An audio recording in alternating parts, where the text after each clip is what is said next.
Welcome everyone, join us today as we pay tribute to Christie Allen, the bright, bubbly voice of Australian pop in the late 1970s, bursting onto the charts with hit song, Goosebumps. So let's dive in. Christie Allen, born June Dorothy Allen on the 24th of July 1954, in Romford, England, United Kingdom. Born in Romford to Keith and Vera Allen, Christie grew up with three brothers, Keith, Stephen, and Mark, and an early love for music. At just 8 years old, she won a talent quest singing My Johnny's Gone Away, proudly taking home a bag of sweets as her prize. In 1965, the Allen family made the move to Australia, settling in Perth. There, Christie and her brothers formed a band called Pendulum, with Christie on lead vocals, performing across local mining towns. She later also fronted another group, Zenith, honing the stage presence that would soon launch her pop career. At just 17, Christie married Frank Riccici, a relationship she would later describe as too much, too young. The marriage was turbulent, at times violent, and the couple eventually separated. Christie kept the details private, only revealing the marriage publicly after their divorce in early 1981. While performing with Pendulum, Christie reached out to UK-born songwriter and producer Terry Britton, sending him demo tapes.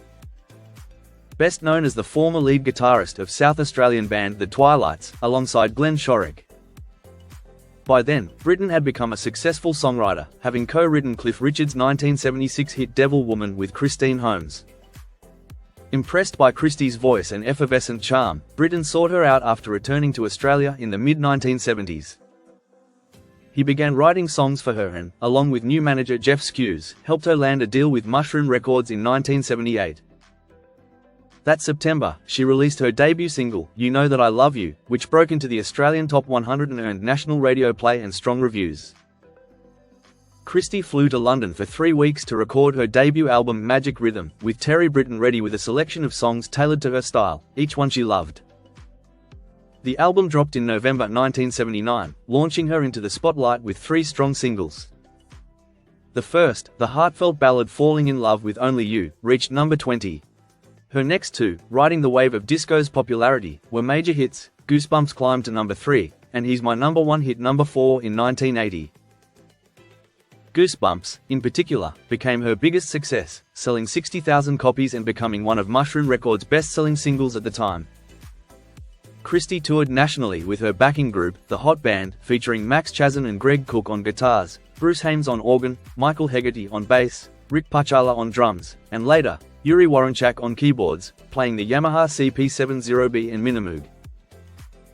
Christie's career continued to soar when she was crowned Most Popular Female Performer at the TV Week Countdown Music Awards 2 years in a row, in 1979 and 1980. At the same event in 1979, Terry Britton won Best Songwriter for He's My Number 1, which Christie performed live on the night. She then embarked on a whirlwind of TV appearances, including The Saturday Night Show, The Peter Couchman Show, and The Don Lane Show. She also guest-hosted Countdown twice, once in November 1979 with Air Supply's Russell Hitchcock, and again in April 1980 alongside Molly Meldrum. Around the same time, she lent her voice and vocals to the catchy Come Torino With Me jingle for Torino Orange soft drink ads. Eager to build on her success, Christie flew to London on July 2, 1980, to record her second album Detour. This time, the sound leaned more toward upbeat pop rock, featuring tracks written by hitmakers behind songs for Blondie and Hot Chocolate, along with more from Terry Britton. Just weeks into the sessions, her road manager Jeff Risk proposed to her over the phone, and a thrilled Christie said yes. Everything seemed to be going her way. But things quickly took a turn. Plans to promote Goosebumps in the UK were derailed when a BBC strike cancelled her scheduled Top of the Pops appearance. Back in Australia, her engagement ended, and the combination of exhaustion and personal stress led to a breakdown. On her doctor's advice, Christie completed her tour in November before taking nearly 4 months off to rest and recover. While taking time out to recover, Christie's parents encouraged her to get out of the house and brought her to the local Italian club, where she met builder Angelo Amato, who would become both her husband and later her manager. The couple would go on to have a daughter, Crystalia, though the marriage eventually ended in divorce.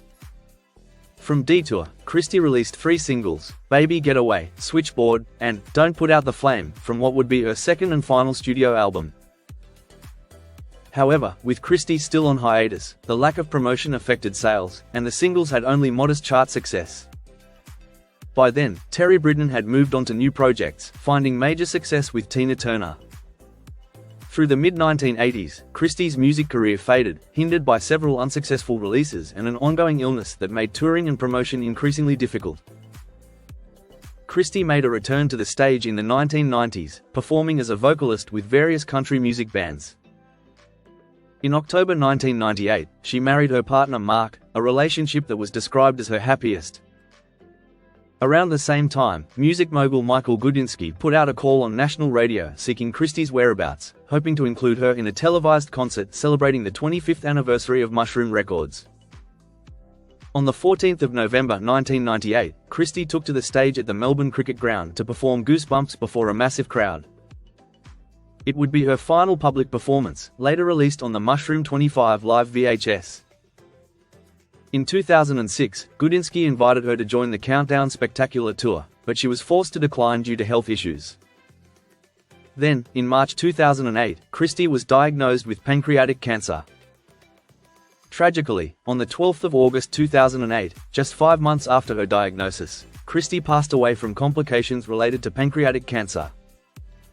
She died peacefully at her home in rural Western Australia, surrounded by loved ones. Christie was survived by her husband Mark, her daughter, and a grandchild. And there you have it. Though Christie Allen is no longer here, her talent, beauty and charisma is remembered by all.